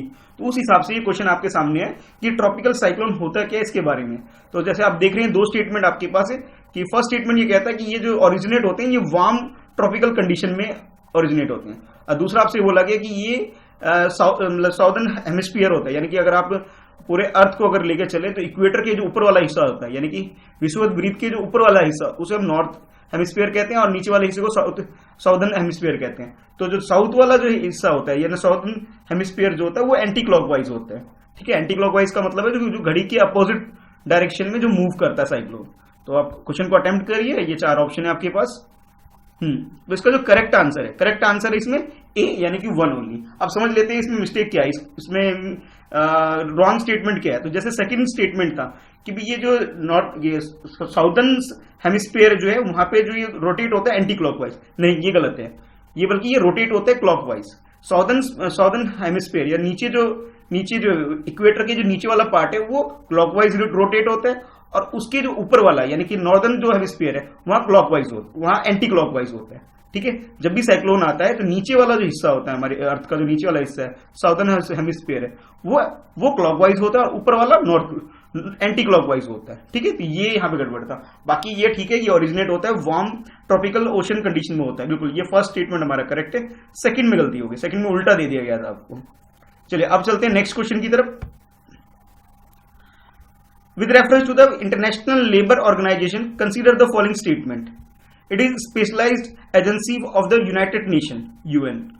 It is the only tripartite agency bringing together government, employer, and workers. Which of the statement given above are correct? Your options are A 1 only, B 2 only, C both 1 and 2, D neither 1 nor 2. अच्छा, इस question में आपसे जो question पूछा गया है, जैसा कि आप जानते हैं आज 1 मई है, यानी कि labour day, international labour day है, तो इस रीजन की वजह से ये क्वेश्चन आपके सामने है। तो आपको ये बताना है, ये जो दो स्टेटमेंट जो आपको दिया गया है, इसके हिसाब से आपको ये करेक्ट ऑप्शन सिलेक्ट करना है। तो फर्स्ट में ये बोला गया ये जो इंटरनेशनल लेबर ऑर्गेनाइजेशन है ये यूएन का पार्ट है, और दूसरा आपसे बोला गया ये ओनली ऑर्गेनाइजेशन है वर्ल्ड वाइड जहां पे ये तीन चीजों को, यानी गवर्नमेंट को, एम्प्लॉयर को और वर्कर को एक साथ एक जगह इनको लेकर के आने वाली एक एजेंसी है। तो फिर आपने इसे अटेम्प्ट करिए, 4 ऑप्शन आपके पास है। तो इसका जो करेक्ट आंसर है वो है सी, यानी कि बोथ 1 and 2, यानी कि दोनों स्टेटमेंट, फर्स्ट और सेकंड स्टेटमेंट दोनों करेक्ट है। यानी कि इंटरनेशनल लेबर ऑर्गेनाइजेशन है, यूएन का पार्ट है, जो कि 1946 से ये एस्टेब्लिश हुई थी। ये इसका जो हेडक्वार्टर है ये स्विट्जरलैंड में है, जिनेवा में। ठीक है, और बाकी जब ये ऑर्गेनाइजेशन अपनी एस्टेब्लिश हुई थी तो इसके मेंबर कंट्री थे वो 187 कंट्री ने इस पे साइन किए थे, यानी कि इसके रूल रेगुलेशन को 187 कंट्री वर्ल्ड वाइड इसे फॉलो करती है। यानी कि जो दोनों स्टेटमेंट करेक्ट है हमारा, यानी कि हमारा जो करेक्ट आंसर हो गया सी, यानी कि बोथ 1 and 2। अब चलते हैं नेक्स्ट क्वेश्चन की तरफ। Consider the following statement. The article 31 of the constitutional defines religious and linguistic minority. All minority have the right to establish and administer educational institution of their choice. Minority educational institution which do not seek state and are not subject to regulate power of the state. Which of the statement given above are not correct? Your options are A 1 only, B 2 only, C 2 and 3, D 1 and 3 only. अच्छा, जैसे मैंने कल भी आपसे एक question पूछा था कि जो टीचिंग से रिलेटेड ये क्वेश्चन काफी इंपॉर्टेंट हो जाता है, तो आपके पास ये 3 स्टेटमेंट है और ये थोड़ा सा मिक्सअप है। टीचिंग से भी रिलेटेड हो गया, आपके जीएस से भी रिलेटेड हो गया आपका ये, और पॉलिटी को भी लेकर के, यानी तीनों चीजों को मिक्स करके क्वेश्चन को डेवलप किया गया आपके सामने। तो सबसे पहले आपसे बोला गया कि आर्टिकल 31 का मतलब होता है, इसका जो फर्स्ट पॉइंट है, आर्टिकल 30 का जो फर्स्ट पॉइंट है, ये हमारी कंट्री में डिफाइन करता है रिलीजियस माइनॉरिटी और लिंग्विस्टिक माइनॉरिटी को डिफाइन करता है। ठीक है, दूसरा हमसे ये बोला गया कि जो ऑल द माइनॉरिटी जो हमारे यहाँ पे, उनको पूरा राइट है कि वो अपने लिए एक एजुकेशनल इंस्टीट्यूशन को सेट करने का अपनी चॉइस के लिए उसको पूरे राइट है उनके पास। थर्ड में आपसे बोला गया कि जो माइनॉरिटी और एजुकेशनल इंस्टीट्यूशन है, ठीक है, जितने भी हैं, वो उसको रेगुलेट करने का पूरा अधिकार स्टेट के पास, स्टेट का मतलब है गवर्नमेंट के पास है। ठीक है, तो आपको इसमें जो सिलेक्ट करना है वो इनकरेक्ट, यानी कि गलत statement, wrong statement find out करना है। तो जो रॉन्ग है वो आपका आंसर है। तो एक बार क्वेश्चन को अटेम्प्ट करिए, फिर हम डिस्कस करते हैं कि सही क्या है गलत क्या है। तो इसका जो करेक्ट आंसर है, इसका करेक्ट आंसर हो गया डी, यानी कि 1 and 3 ओनली, यानी कि फर्स्ट और थर्ड जो स्टेटमेंट है वो गलत है। ठीक है, और हमें गलत ही आइडेंटिफाई करना था, यानी कि सेकंड स्टेटमेंट जो है इसके अंदर, सेकंड स्टेटमेंट करेक्ट है, बाकी ये फर्स्ट एंड थर्ड गलत है। और हम क्योंकि हमसे पूछा ही गलत गया था, तो हमारा आंसर हो गया डी हो गया। ठीक है, अब समझ लेते हैं कि क्या है। तो आर्टिकल 30 का जो फर्स्ट पार्ट है उसमें ये डिफाइन किया गया था हमारी कंट्री के अंदर कि वो माइनॉरिटी की डिफाइन नहीं करती है कि भाई हमारी कॉन्स्टिट्यूशन में माइनॉरिटी शब्द होता क्या है, इसको डिफाइन नहीं करती है। ठीक है, कि हमारी कॉन्स्टिट्यूशन में, यानी हमारे संविधान में कहीं पे भी ये नहीं बोला गया कि भाई हमारी कंट्री में कोई माइनॉरिटी होगा। ठीक है, ये इनिशियली हमारी संविधान में कहीं पे नहीं था। इस हिसाब से ये जो फर्स्ट स्टेटमेंट होगा ये गलत हो गया। अच्छा हाँ, अब चलते हैं नेक्स्ट स्टेटमेंट, यानी कि 31 की, इसके बारे में बात करते हैं। तो हाँ, जितने भी रिलीजियस माइनॉरिटी या लिंग्विस्टिक भाषा के आधार पे या फिर धर्म के आधार पे आप कह लीजिए, जितने भी माइनॉरिटी हमारी कंट्री में होते हैं, हाँ, इनको पूरा राइट है कि अपने हिसाब से एजुकेशनल इंस्टीट्यूशन सेट कर सकते हैं, पूरा राइट है इनके पास। जिसका एक एग्जांपल आप कह सकते हो कि अलीगढ़ मुस्लिम यूनिवर्सिटी कह लो या फिर जामिया मिलिया इस्लामिया कह लो, इनके पास अपने खुद के ऑटोनोमस बॉडी है, अपने हिसाब से अपने डिसीजन ले सकती है, पूरा राइट है इनके पास। ठीक है, तो ये कुछ एग्जाम्पल है, इसके अलावा और भी एग्जाम्पल है, 2 मैंने आपको बता दी। अच्छा, नेक्स्ट देख लेते हैं जो थर्ड स्टेटमेंट है। थर्ड स्टेटमेंट ये कहता है कि माइनॉरिटी एजुकेशन जो है वो स्पीक करता है, ओनली रिकॉग्नाइज करता है कि भी इसमें जो रूल रेगुलेशन जो स्टेब्लिश करता है, ठीक है, सिर्फ उनको कि जिनको फंड प्रोवाइड करते नहीं, जितने भी इंस्टीट्यूशन हैं, जितने भी इंस्टीट्यूशन ऐसे हैं जिन जो कि रिकॉग्निशन लेते हैं गवर्नमेंट से, मतलब फंड लेते नहीं लेते ये मैटर नहीं करता, जितने भी गवर्नमेंट से रिकॉग्निशन लेते हैं उन सारे इंस्टीट्यूशन के ऊपर गवर्नमेंट का पूरा राइट है कि वो आप उसको रेगुलेट कर सकती है, उसके काम को वगैरह पे ऑडिट कर सकती है गवर्नमेंट, ठीक है। तो यानी कि थर्ड स्टेटमेंट होगा गलत। इसमें ये बोला गया था कि सिर्फ ओनली उन इंस्टीट्यूशन की बात कर रहे हैं जहां पे वो फंड प्रोवाइड करते हैं, फंड या एड या कोई सहायता प्रोवाइड करते हैं, ऐसा नहीं है, बल्कि जितने को वो रिकॉग्नाइज करती है, ठीक है, एफिलिएशन करती है उनको, उन सब के ऊपर पूरा राइट होता है गवर्नमेंट को, उनके काम को देख रेख करने के लिए, उनके काम पे ऑडिट करने का पूरा राइट है गवर्नमेंट के पास, ठीक है। तो इसका जो करेक्ट आंसर हो गया आपका डी, यानी कि फर्स्ट एंड थर्ड ओनली, यानी फर्स्ट और थर्ड दोनों स्टेटमेंट गलत है, हमें गलत ही फाइंड आउट करना है। With reference to the lifeline Udan, consider the following statements. It intends to transport essential medicine cargo to remote parts of the country amid the lockdown to support India's fight against COVID-19. It is collaborative effort of Ministry of Health and Family Welfare and the Ministry of Civil Aviation. Which of the following statement given above are not correct? Your options are A, 1 only, B, 2 only, C, both 1 and 2, D, neither 1 nor 2. अच्छा, इस question में जैसे सबसे पहले हम ये check करेंगे कि हमें पूछा क्या गया है, करेक्ट स्टेटमेंट या इनकरेक्ट स्टेटमेंट। तो जैसे आप ये देख रहे हैं कैपिटल लेटर में ही साफ साफ लिखा हुआ NOT, यानी कि नॉट करेक्ट, यानी कि हमें गलत स्टेटमेंट आइडेंटिफाई करना है, ठीक है। उसके बाद ये जो टॉपिक में पूछा गया है, इसमें आपसे एक टर्म पूछा गया लाइफलाइन उड़ान, ये है क्या चीज, ठीक है। अगर आप न्यूज़पेपर को फॉलो कर रहे हैं, और जैसे कि आप जानते हैं आजकल कोविड-19 को लेकर के काफी इशू क्रिएट हो गया पूरे वर्ल्ड वाइड में, अगर प्रॉपरली इसको फॉलो कर रहे हैं तो उससे रिलेटेड ही क्वेश्चन है। तो इसमें सबसे पहले बोला गया कि ये लाइफलाइन उड़ान जो है, ये जो टर्म है, ये यूज किया जा रहा है कि इंडिया का सिविल एविएशन प्रोग्राम है, जिसमें क्या किया जा रहा है कि रिमोट एरिया में मेडिसिन को या फिर कोई भी मेडिकल असिस्टेंट प्रोवाइड करने के लिए स्कीम लॉन्च की गई है हमारी कंट्री के अंदर। पहला स्टेटमेंट ये बोला जा रहा है। अच्छा, दूसरा स्टेटमेंट आपसे ये बोला जा रहा है कि ये जो एफर्ट लगाया जा रहा है या ये जो स्कीम लॉन्च की गई है, ये जो प्रोग्राम इंप्लीमेंट किया गया है, ये हमारी कंट्री के दो मिनिस्ट्री, यानी कि ministry of health and family welfare एक इसने, और दूसरा मिनिस्ट्री ऑफ सिविल एविएशन, दोनों मिलकर के ये काम कर रही है। तो आपको आइडेंटिफाई करना है कि इसमें गलत कौन सा है, ठीक है। तो आपके पास 4 ऑप्शन ये हैं और इस हिसाब से आप क्वेश्चन को आप अटेम्प्ट करिए। तो इसका जो करेक्ट आंसर है, यानी करेक्ट का मतलब है यहाँ पे हमें नॉट करेक्ट आइडेंटिफाई करना है, यानी कि ABCD में अगर मैं बात करूं तो इसका जो करेक्ट आंसर है बी, यानी कि 2 ओनली, यानी कि जो सेकंड स्टेटमेंट है वो गलत है, हमें गलत ही आइडेंटिफाई करना था इसके अंदर, ठीक है। तो क्वेश्चन के हिसाब से करेक्ट आंसर जो हमारा हो गया वो हो गया बी, यानी कि सेकंड ओनली, ठीक है। अब समझ लेते हैं क्या है। तो इसमें जैसे फर्स्ट स्टेटमेंट था आपके पास, ठीक है, फर्स्ट स्टेटमेंट में आपसे ये बोला गया था कि ये जो क्या नाम है लाइफलाइन उड़ान है, ये सपोर्ट करता है हमारी कंट्री में मेडिकल कार्गो, यानी कि मेडिकल असिस्टेंट प्रोवाइड करने का रिमोट एरिया का। ये स्टेटमेंट करेक्ट है, बिल्कुल सही स्टेटमेंट है, लेकिन हमारे से क्वेश्चन में पूछा गया नॉन करेक्ट बताना है, जो गलत है वो बताना है, यानी कि इसको हम चूज नहीं कर सकते। अच्छा, दूसरा ये बोला गया आपसे ये जो सिस्टम है या ये जो प्रोग्राम जो इंप्लीमेंट किया गया 2 मिनिस्ट्री के द्वारा लॉन्च किया गया, नहीं, ये गलत हो गया यहाँ पे, और गलती हमें आइडेंटिफाई करना। गलती क्या होगी इसके अंदर, इसमें गलती ये होगी कि मिनिस्ट्री ऑफ सिविल एविएशन ने इसे स्टार्ट किया था, ठीक है। ये किसी के साथ कोलैबोरेट इन्होंने नहीं किया कि सिविल एविएशन और हेल्थ एंड फैमिली वेलफेयर का कोई पार्ट नहीं है इसके अंदर, ये प्रोग्राम अकेले मिनिस्ट्री ऑफ सिविल एविएशन ने लॉन्च किया हुआ है, ठीक है। तो हमें गलत आइडेंटिफाई करना था, तो गलत हमारा आंसर इसमें बी था, यानी कि क्वेश्चन के हिसाब से जो करेक्ट ऑप्शन हो जाएगा वो हो जाएगा बी, यानी कि सेकंड ओनली। चलते हैं नेक्स्ट क्वेश्चन की तरफ। With reference to the international energy agency, consider the following statements.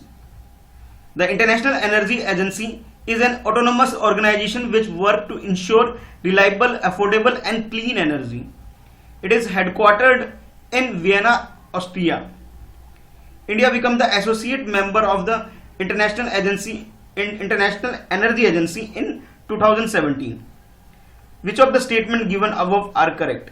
Your options are A, 1 and 3 only, B, 1 and 2 only, C, 2 and 3 only, and D, 1, 2 and 3. अच्छा, सबसे पहले हम चेक कर लेते हैं हमसे करेक्ट पूछा गया इनकरेक्ट पूछा गया। तो जैसे आप देख रहे हैं इसमें पूछा गया करेक्ट स्टेटमेंट फाइंड आउट करना है, ठीक है। 3 स्टेटमेंट हमारे पास, और टॉपिक क्या है हमारे पास, टॉपिक है हमारे पास इंटरनेशनल एनर्जी एजेंसी है, ठीक है। अब इंटरनेशनल एनर्जी एजेंसी क्या है इसके बारे में, तो सबसे पहले जैसे ये बोला गया कि ये क्या है कि एक ऑटोनोमस ऑर्गेनाइजेशन है, ठीक है। दूसरा ये बोला कि ये जो काम करता है ये हमारे इंटरनेशनल लेवल पर रिलायबल, अफोर्डेबल और क्लीन एनर्जी के ऊपर काम करता है। ओके, और दूसरा स्टेटमेंट आपसे बोला गया कि इसका जो हेडक्वार्टर है ये ऑस्ट्रिया में, ऑस्ट्रिया की में एक सिटी है वियना, वहां पर, यानी कि ऑस्ट्रिया की कैपिटल है वियना, वियना के अंदर इसका हेडक्वार्टर है। अच्छा, लास्ट में ये पूछा गया, बताया गया आपको कि इंडिया इसका पार्ट बन गया 2017 में, इंडिया एक इसका एसोसिएट मेंबर बन गया है इस ऑर्गेनाइजेशन का। ठीक है, तो अब अटेम्प्ट करिए क्वेश्चन को। तो इसका जो करेक्ट आंसर है वो है ए, यानी कि 1 and 3 ओनली, यानी कि फर्स्ट और थर्ड स्टेटमेंट करेक्ट है और सेकंड स्टेटमेंट में गलती हुई। गलती क्या होगी, जो हेडक्वार्टर आपको बताया गया था कि हेडक्वार्टर वियना में, वियना यानी कि ऑस्ट्रिया में ना होकर के ये इसका जो हेडक्वार्टर है वो पेरिस में, जो कि फ्रांस की कैपिटल है, वहां पे है। ठीक है, और फ्रांस ने ही इंडिया को काफी सपोर्ट किया था ताकि इंडिया इसका एक पार्ट मेंबर बन सके। ठीक है, तो इंडिया एसोसिएट मेंबर अगर बना किसकी हेल्प से, फ्रांस की हेल्प से, और फ्रांस और इंडिया की जो फ्रेंडशिप है उसकी वजह से ही इंडिया इसका एक मेंबर बन पाया, इसका एक पार्ट बन पाया। चलिए अब बात कर लेते हैं ये ऑर्गेनाइजेशन या फिर ये है क्या चीज। इंटरनेशनल एनर्जी एजेंसी जो है 1973 में एक क्राइसिस आ गया था वर्ल्ड ओवर में एनर्जी को लेकर के, जब ओपेक की जो कंट्री है, ओपेक कंट्री वो कंट्री है वर्ल्ड वाइड जो कि पूरी दुनिया में ऑयल को सप्लाई करती है, यानी कि ऑयल सप्लाई करने वाली कंट्री मिलाकर के जो एक समूह बनता है, एक ऑर्गेनाइजेशन बनता है, उसका नाम ओपेक है। ठीक है, तो उन्होंने क्या किया था, 1973 में ऑयल को सप्लाई करना बंद कर दिया था। ठीक है, और बंद करने के बाद ये मोटो रखा था कि जब सप्लाई कम होगी तो वो प्राइस को इंक्रीज कर सकेंगे, और इस वजह से पूरे वर्ल्ड वाइड में काफी ऑयल से रिलेटेड काफी क्राइसिस हो गए थे।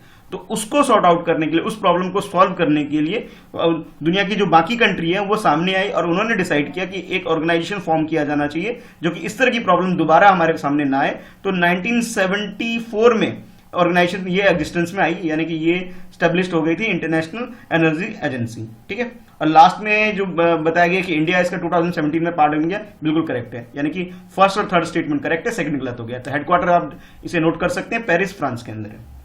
तो अब चलते हैं नेक्स्ट क्वेश्चन की तरफ।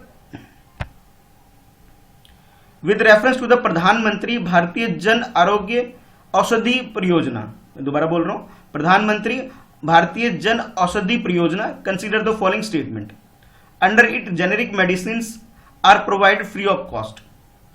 The bureau of pharma PSUs of India BPPI is the implementing agency for the scheme. Which of the statement given above are correct. अच्छा, इस क्वेश्चन में आपसे जो सबसे पहले चेक कर लेते हैं भी करेक्ट पूछा गया इनकरेक्ट। तो जैसा आप क्वेश्चन देख रहे हैं इसमें करेक्ट पूछा गया, ठीक है। उसके बाद जो नेक्स्ट जो आपको ध्यान में रखना है कि टॉपिक क्या है, तो टॉपिक इसमें यह है कि प्रधानमंत्री भारतीय जन औषधि परियोजना। तो गवर्नमेंट कुछ ना कुछ स्कीम वगैरह लेके आती है, तो अगर आप स्कीम को फॉलो करते हैं तो उस बहुत सारी स्कीम जो गवर्नमेंट लेके आती है, हमारी सेंट्रल गवर्नमेंट लेके आती है, तो उस स्कीम के अंदर ये भी एक स्कीम है कि प्रधानमंत्री भारतीय जन औषधि परियोजना। और इस स्कीम के अंदर क्या किया जाता है कि भी मेडिसिन प्रोवाइड किया जाता है। जैसे आप स्टेटमेंट को चेक करते हैं जिसमें देखते हैं क्या है। जैसे फर्स्ट स्टेटमेंट आपसे बोला गया कि ये जिसमें मेडिसिन जो प्रोवाइड किया जाता है जेनेरिक मेडिसिन। जेनेरिक मेडिसिन वो मेडिसिन होता है जो कि जैसे कोई भी फर्म है, उसने कोई मान लीजिए कोई दवाई बनाई उसने, ठीक है, और दवाई बनाने के बाद वो उसका पेटेंट करा लेती है। तो मान लीजिए 15 साल 20 साल 25 साल का पेटेंट है उसका, ठीक है। तो यानी कि वो पर्टिकुलर जो मैन्युफैक्चरर है वही उसको प्रोड्यूस करेगी, वही उसका मैन्युफैक्चर करेगी, काम करेगी, बाकी नहीं कर सकती। अगर करेगी तो उसे कॉपीराइट या फिर लॉयल्टी फी उसको देनी पड़ेगी, ठीक है। तो 20-25 साल वो उसका बिल्कुल एकदम मोनोपोली होता है मार्केट में, और फिर वो उस पर काम करती है जो भी है। तो जब उसका ये लाइसेंस कंप्लीट हो जाता है, यानी 20-25 साल जब कंप्लीट हो जाता है, यानी कि अब उसका कॉपीराइट का जो पावर है वो जब खत्म हो जाता है, उसके बाद जब इस पर्टिकुलर दवाई को कोई और भी बना सकती है, यानी उस फार्मूले को थोड़ा सा मॉडिफाई करके कोई और भी यूज कर सकती है, तो उस मेडिसिन को हम बोलते हैं जेनेरिक मेडिसिन, ठीक है।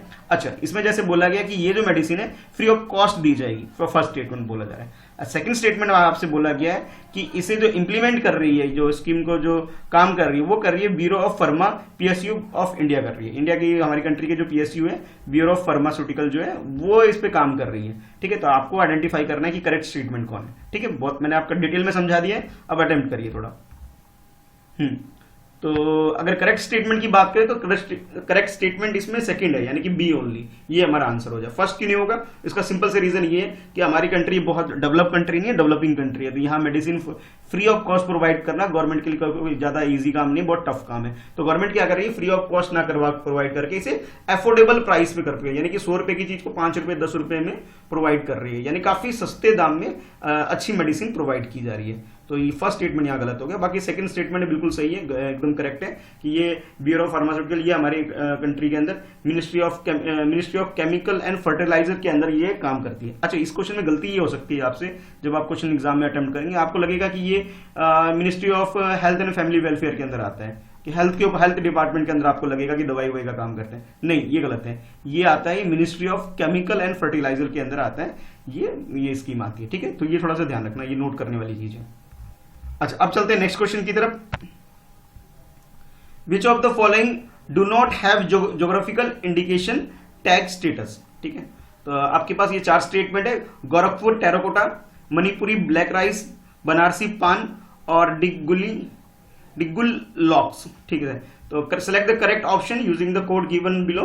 Your options are A 1 and 3 only, B 2 and 4 only, C 1 and only and D 3 only. तो आपके पास ज्योग्राफिकल इंडिकेशन, यानी कि ज्योग्राफिकल इंडिकेशन क्या होता है कि कोई एक पर्टिकुलर चीज, कोई भी ऐसा सामान जो पर्टिकुलर किसी एक पर्टिकुलर एरिया में, एक पर्टिकुलर ज्योग्राफिकल एरिया में ही मिलता है, उसके अलावा वो चीज नहीं मिलती, तो गवर्नमेंट उसको प्रमोट करने के लिए उसे एक टैग दे देती है, जिसे हम बोलते हैं ज्योग्राफिकल इंडिकेशन देते हैं। तो आपको बताना है कि इन चारों में से नॉट करेक्ट, यानी कि इनमें से गलत कौन सा है, गलत को आइडेंटिफाई करना। बहुत इजी क्वेश्चन है, पर पूरे चांसेस आप गलती करोगे इसके अंदर। ठीक है, पूरे चांसेस, ये क्वेश्चन बहुत इजी लग रहा है लेकिन इसमें गलती होने के पूरे चांसेस है, और मोस्टली 90% लोग इसमें गलती कर देंगे इस क्वेश्चन के अंदर। तो अटेम्प्ट करिए, क्वेश्चन ऑप्शन ये है आपके पास। तो इसका जो करेक्ट आंसर है, करेक्ट आंसर यानी कि डी है, डी यानी कि थर्ड ओनली, यानी कि थर्ड स्टेटमेंट है वो गलत हो गया। क्यों? क्योंकि बनारसी पान का कोई जीआई टैग नहीं दिया गया है। ठीक है, गलती यहाँ ये हो गई। सबको लगेगा कि बनारसी पान बड़ा फेमस है वगैरह वगैरह वगैरह, तो इसको ज्योग्राफिकल इंडिकेशन तो मिलना ही चाहिए, लेकिन नहीं, इसको नहीं दिया गया है। तो ये यहाँ पे गलत स्टेटमेंट है, यानी कि बनारसी पान को कोई ज्योग्राफिकल इंडिकेशन नहीं दिया गया। ठीक है, तो ये गलत हो गया। बाकी जो तीनों स्टेटमेंट है ये तीनों करेक्ट है। ठीक है, यानी कि गोरखपुर टेराकोटा या फिर मणिपुरी ब्लैक राइस या फिर कहें डिंडीगुल के ताले जो कह सकते हैं, तो ये इन तीनों को ज्योग्राफिकल इंडिकेशन दिया गया हुआ है। ठीक है, लेकिन ये बनारसी पान को कोई इस तरह का कोई टैग नहीं दिया गया। ठीक है, तो गलती होने के मैंने कहा था चांसेस है, तो उसकी वजह यही थी। ठीक है, तो यानी कि करेक्ट जो हमारे एग्जाम क्वेश्चन के हिसाब से अगर मैं आंसर की बात करूं तो वो हो गया हमारे पास थर्ड हो गया, यानी कि डी वाला करेक्ट ऑप्शन है। हमें नॉट करेक्ट आइडेंटिफाई करना है, तो डी ऑप्शन बिल्कुल सही हो गया क्वेश्चन के हिसाब से।